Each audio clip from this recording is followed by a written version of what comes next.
In today's video, I'm going to teach you how to open a Charles Schwab Roth IRA. If you've been meaning to start investing for retirement, this walkthrough will make the process simple and stress-free, and you can complete it online in about 10 to 15 minutes.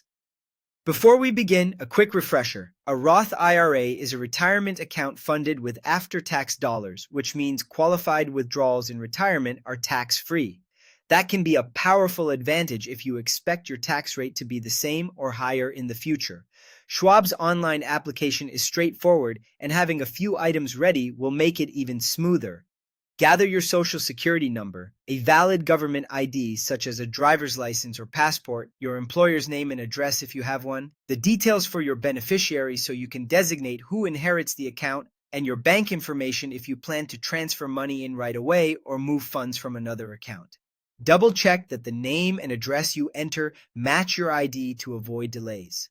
Start by visiting the official Schwab website and heading to the Open an Account page.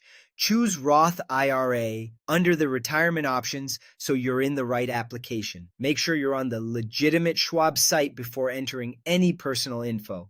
Next, begin the application. You'll select Roth IRA as the account type, then enter your personal details along with basic employment and financial information. This helps Schwab meet regulatory requirements and tailor your experience. You'll also choose account features like paperless statements and review and agree to the terms and disclosures.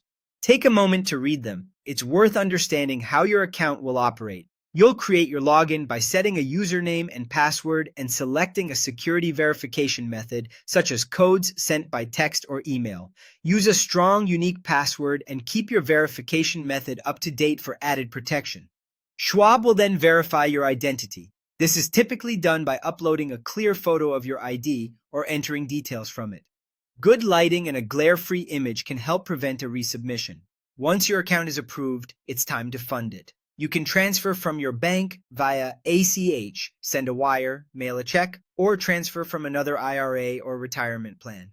ACH transfers often take 1 to 3 business days, while approvals are generally completed within a few business days. If you're moving money from another provider, follow Schwab's transfer instructions carefully to keep the tax status intact. And that's it. You've opened a Charles Schwab Roth IRA and taken an important step toward your financial future.